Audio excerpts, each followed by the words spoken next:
sinasabi nga. Opo, opo. Yung mga may kaya na gustong magkarelasyon dahil siyempre may edad na po, kailangan nila ng partner, basta hanap sila ng foreigner. Okay. Dito, Colonel, yung iba, kasi investment yan, ipapakita niya. O kumita ako dito. Yung ko, pinasok ko na 200,000, naging 400,000. 400,000.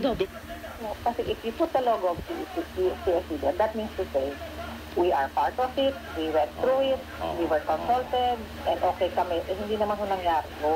So habulin nyo ba yung mga ganon? Meron ba kayong way to nasa legal po namin. Pinag-aaralan po ng legal namin. Kasi that's why we give you the pinaka-the best ditong ahensya na magsasabi na, teka mo, wag naman ganyan ang mga panawagan ay ang DOJ para matapos na yung mga palitan ng mga aligasyon dahil hindi magandang mga pinakamatataas na pinuno ng bansa ang nagpapalitan ng mga aligasyon. At the same time, na-entertain pero nalulungkot yung mga kababayan natin na pag naman, ang ganda ng usad na ekonomiya natin.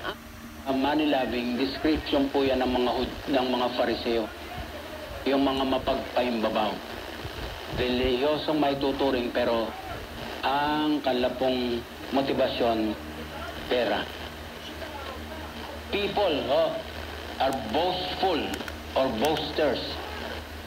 Galing daw po ang salitang ito doon sa mga beginning.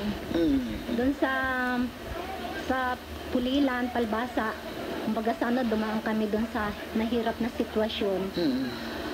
Hanggang sa yung ginagamit na lugar doon. Opo. Parang kumbaga sa na siya na nabenta siya.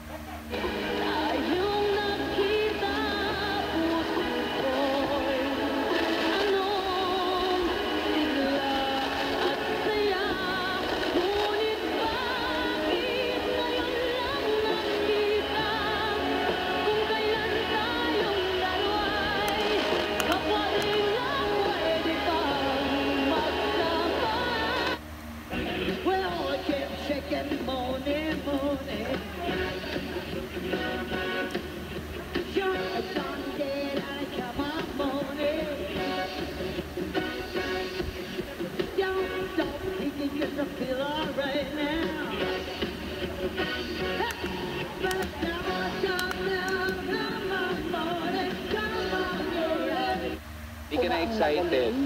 Oo, nawala na, no? Parang routine na lang siya, nakakapagod na, paulit-ulit. Noon yung tanong ni Brother Mike, kanina, no? Edwin Cabrera, napapagod ka ba? Yeah. Nakaramdaman mo yung ganung pagod na wala na, parang hindi na exciting. Parang ito na lang ng ito, wala na bang iba kundi ito? Andrea Brillantes, tino kay Catherine, at inamin nito ang nangyari sa kanilang dalawa nitong si Daniel Padilla, at ipinabasa pa nito ang kanilang chat, ang kanilang landian doon sa chat, At doon mismo, nag-decide si Catherine na hiwalayan na itong si Daniel. Sabi ni Catherine, mahal pa niya. Of course, mahal niya. Opo. Nagkaroon ng job sa magkaroon ng kasalanan. Opo, sinabi ni Pastor kanina yan. Nagkaroon ng job. Opo. Ngayon, yung we should be prepared for that. Yes. And just to update everybody, our actual hashtag challenge has stopped 4 minutes ago, so it won't be counted anymore. Yes. I know it's been a lot of mistakes from the different districts, but of course, actually it's now closed. But thank you guys for their participation. We'll announce the...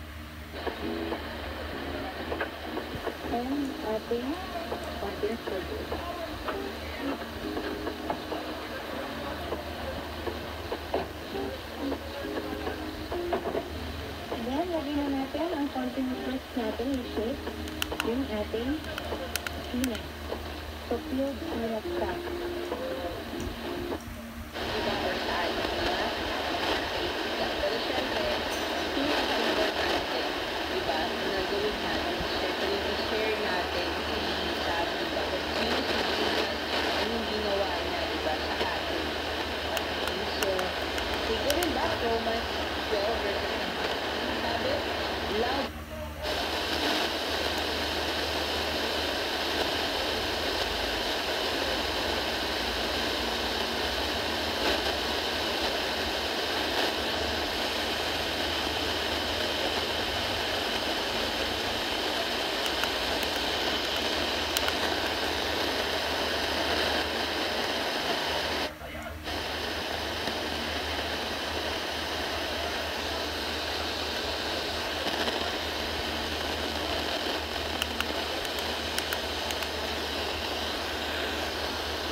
you get involved in immorality.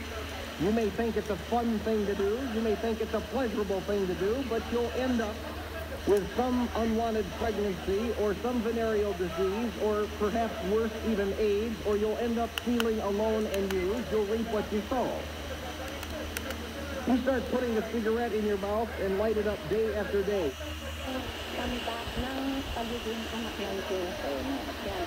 Kasi pa, nung time na wala si Jesus sa buhay natin, nakikita tayo ng Diyos bilang, ako bilang si Bernie, na eto pa, malayo, talagang kumbaga sa may God. Pero nung ako tinanggap ko na si Jesus sa buhay ko, Tugin natin, lalo na po, ang tinututugan po natin is church gawain para po kay Lord. Hindi po tayo tumutugtog sa concert, ganyan-ganyan. Kasi ang napapansin ko po ngayon sa mga, hindi ko naman po nila lahat, napapansin ko lang po sa mga ibang PFCC o mga ibang district. Huwag ka malalait, ha? Yung mga tumutugtog.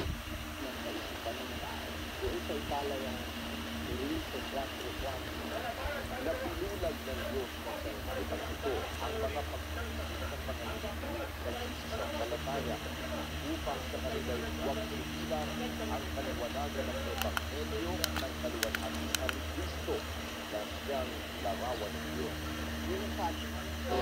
What could be going through and how it can also help them.